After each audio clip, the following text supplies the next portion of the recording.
Thanks for joining me today.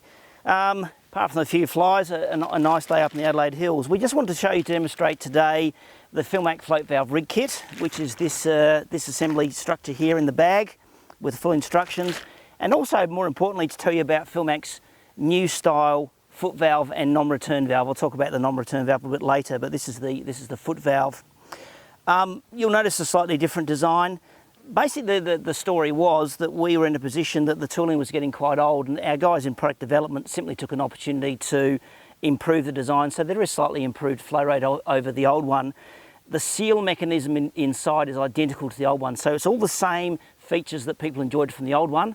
It's pretty much inside this, but just with a slightly new streamlined shape. So that's really all we've done. With the foot valve float rig, the good news is it's been designed not just to take the old non-return valve, or foot valve in this case, but also the new foot valve. So I'll go through the kit and explain what's in there. So if you buy a kit, we can do both.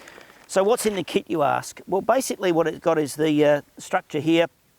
This actually holds the foot valve in place, and we can tie a couple of floats to that. It also suits both 1.5" and 2" foot valves, and we have the adapters here to take either or. It comes with a string to attach the floats. These little attachment pieces that actually screw into the float. So I'll give you an example of one I did earlier. So you can see here the float, that just screws into the float so we can actually attach the string. So that makes it quite handy. And then because there are some subtle differences between these two non-return, or these two foot valves I should say, there are a couple of little spaces there. So with the new style, this new streamlined style here, we actually need to use these couple of spaces. So what I'm going to do is just show you what I think is the best way of doing it. Typically you are outside generally doing this. What I think is the easiest way really is to, in this case I'm doing a 2". So grab that, the screws come with it. I'd be putting a screw in like that, fit the spacer, and then screw it into your into this piece here, into a cross piece, and just get that started like that. And then I'd suggest you there turn it round and just fit the other side. And this just makes it easier. Otherwise it has a habit of being all fingers and thumbs, and I'm no different to anyone else. It's just easier to get that out of the way. Then we're not going to end up dropping something and losing it and not being able to find it later. I've got plenty of movement in that. So just now a question of actually fitting the foot valve. You'll notice on the foot valve here a couple of ridges. So we're actually going to sit this between those two ridges, so that just holds it in place. So simply a question of sliding that through like that. You see you can push it through. So I've got that in place. Now just a question of tightening those up. And as I said, they hold in place around those little ridges. Just make sure that they are nicely centralised like that. So there we go, that's pretty much got it in place. Okay, so that's pretty much done. What we're going to look at now is we'll go and show you how to fit the floats, and also of course what we need to do is put an adapter on here which will enable us to get us to our 2" piece of rural poly. Okay. Next trick with this float valve rig kit is to fit a male end connector or adapter. You've probably seen me do it before. I'm a right-hander, so I hold it in my right hand, and I'm going to, as you see, hold tension on this tape as I move it around. You see I've got complete control over that. I can get my tape on. Look, as I've said many times before, perhaps 6 to 8 turns. Look, again, for those who are unsure, a dry fit is always a good way of doing it, and then you're certain about how much you need. So that looks to be about right. So just a question of screwing those together. Again, just try and avoid cross-threading them. There we go. Got those together. And again, I've only got little hands, so I generally rely a bit more on a pair of multi-grips to get it entirely done up, but it's just a question of making sure that's done up reasonably tightly. Again, sometimes I can make it look a bit awkward. It's not the ideal position to be in some days, but not to worry. So we'll get that tight just to make sure we don't have any leaks. We don't want to be sucking air through there. Okay, that's done up nicely now. And again, you've seen me do this before. Question of here's the suction line I'm using, in this case 2" rural. I've already pre-fitted the the insert and the nut. And you'll just remember, nuts always goes on first, followed by the split ring. You'll see the split ring there, and then we put the insert in. So if you're unsure about how to do that, there is an online video you can go and look at where I talk about how that's all done. So that's quite a good one to see if you're not sure. Again, we just hold it in a position like that.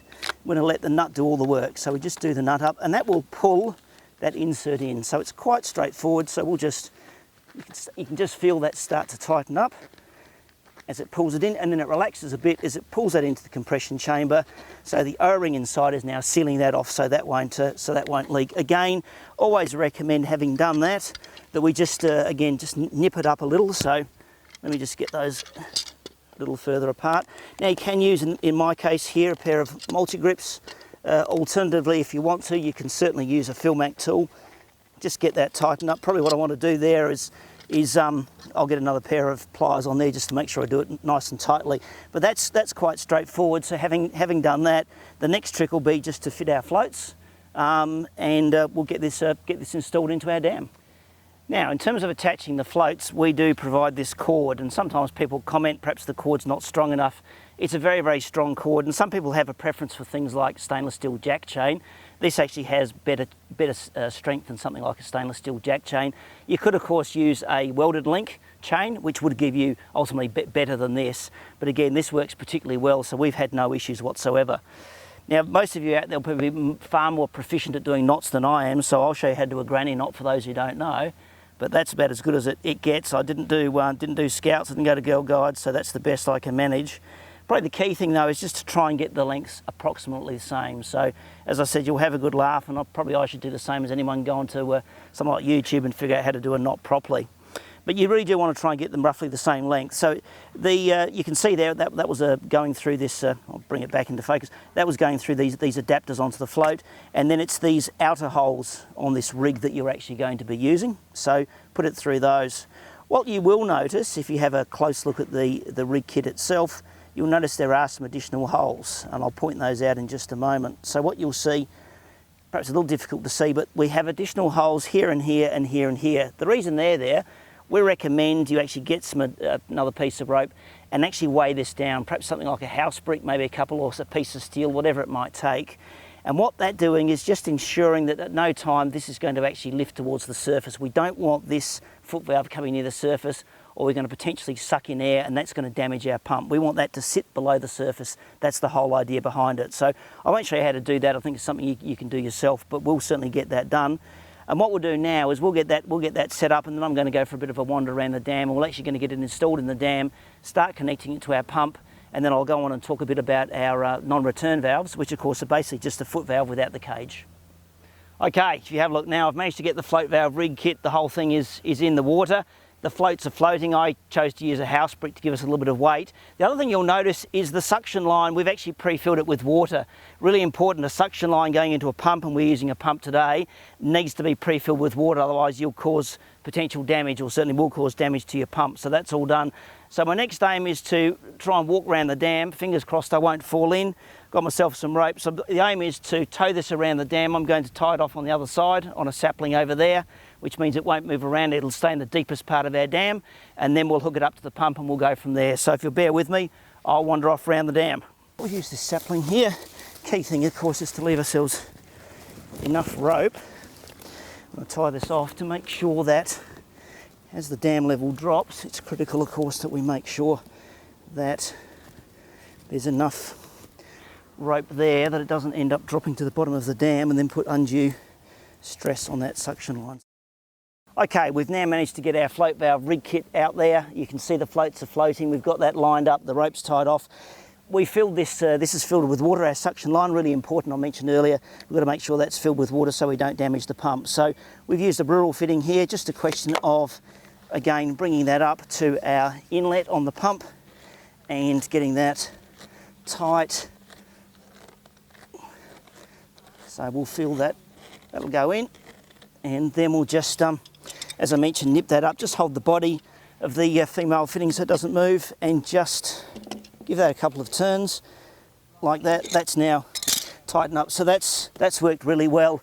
If there's any concerns about the pipe being full of water, you'll notice on top of the pump there's a cap there that cap can be removed just to make sure. In fact, we'll do that later as we'll get some additional water. Just critical that pump is full of water so we don't cause it any damage.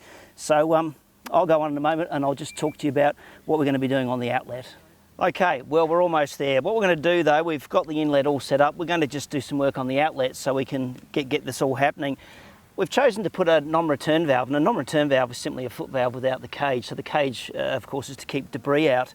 On these new models, it's the end that's been screwed in. That's actually the inlet, and the part of the body is actually on the outlet. On the old ones, a little bit trickier. We had two end caps. Always good to have a look. They are arrowed, so I'm just going to show you here if you can see that there is an arrow clearly indicating the direction the water goes.